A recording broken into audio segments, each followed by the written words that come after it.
A ver, los algoritmos de ordenación son, sin duda, una de las ideas clave en la informática.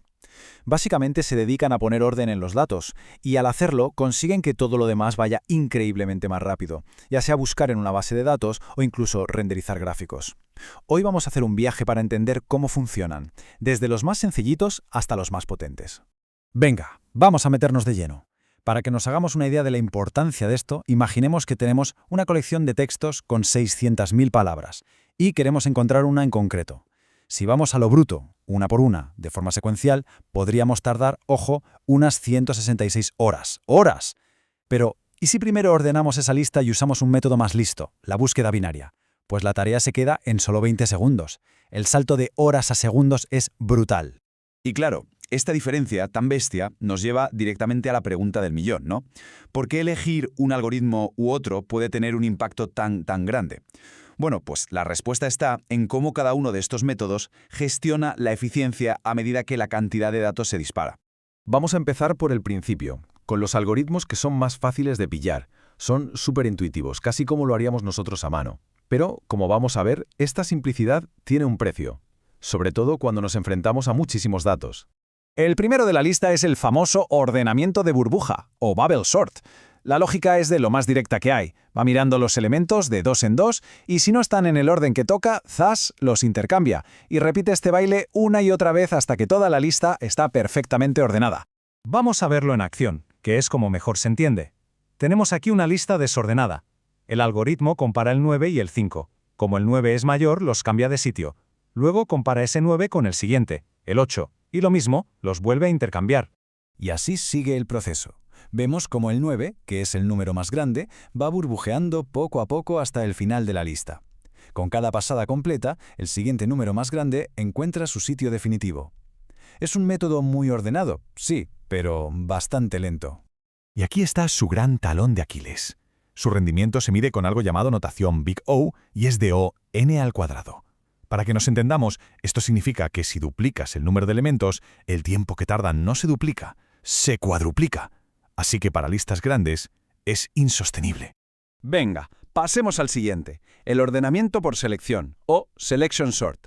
Este tiene otra estrategia. En vez de ir comparando elementos vecinos, lo que hace es recorrer la lista entera para encontrar el elemento más pequeño de todos y una vez lo tiene, lo pone directamente al principio. Así que, aunque su complejidad también es de O de n cuadrado, como el anterior, tiene una ventaja. Suele ser un poquito más eficiente porque hace muchos menos intercambios de elementos, y esa operación de intercambiar para un ordenador tiene su coste. Y el último de este trío de algoritmos sencillos es el ordenamiento por inserción, el insertion sort.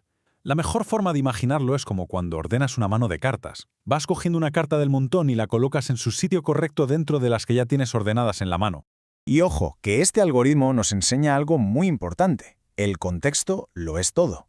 Si tienes una lista que ya está casi ordenada, el insertion sort es rapidísimo, con un rendimiento de O de n.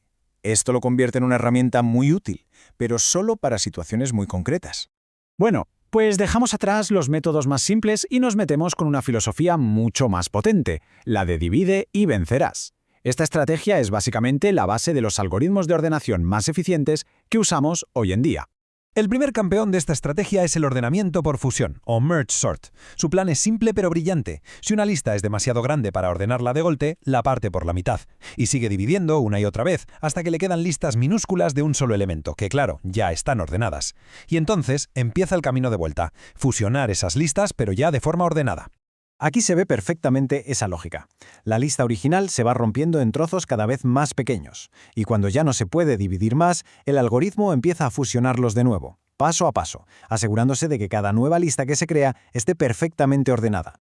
Y ahora el quick sort, el ordenamiento rápido, que como su nombre indica, suele ser el más veloz en la práctica. También use divide y vencerás, pero lo hace de otra manera. Elige un elemento cualquiera, al que llama pivote, y después reorganiza toda la lista para que los números más pequeños que el pivote queden a su izquierda y los más grandes a su derecha.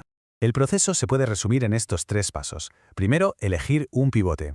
Segundo, particionar la lista, que es el corazón del algoritmo. Y tercero, aplicar este mismo proceso una y otra vez a las 2 mitades que han quedado. Al repetir esto, la lista entera acaba ordenada como por arte de magia.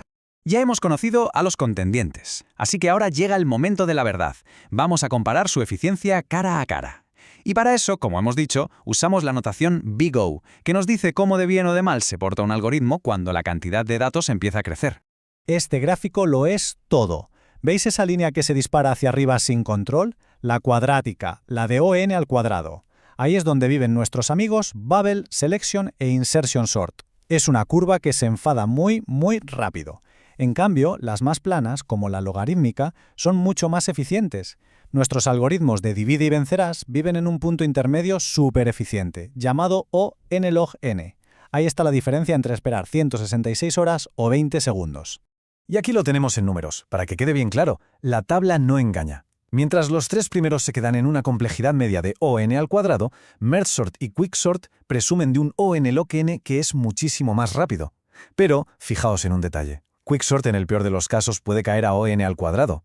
Es un pequeño riesgo que se corre a cambio de su velocidad general. MergeSort, en cambio, es una apuesta segura, siempre consistente. Entonces, después de todo esto, ¿cuál es el mejor?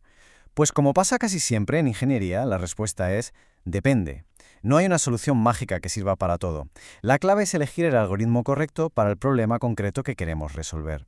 Vamos a resumirlo. El Insertion Sort es genial para listas pequeñas o que ya estén casi en orden. El Merge Sort es la opción segura, cuando necesitas que el rendimiento sea predecible y estable sí o sí. El Quick Sort suele ser el más rápido para casi todo lo demás. Y el Bubble o el Selection Sort, pues hoy en día son herramientas fantásticas para aprender, para entender los conceptos básicos de la ordenación. Esta frase es el resumen perfecto de todo lo que hemos visto. Al final, todo se reduce a entender el orden de tiempo, esa complejidad de la que hablábamos. Un algoritmo con un orden de crecimiento alto, como ON cuadrado, siempre perderá contra uno con un orden más bajo, como ON log n, en cuanto a la cantidad de datos sea un poco grande. Y con esto terminamos por hoy. La próxima vez que una lista de música se cargue al instante, o que una búsqueda en una tienda online nos dé resultados en milisegundos, podemos pensar en estos algoritmos, trabajando en silencio, poniendo un poco de orden en todo este caos digital. La pregunta que queda en el aire es, ¿en cuántos otros sitios de nuestro día a día se estarán escondiendo?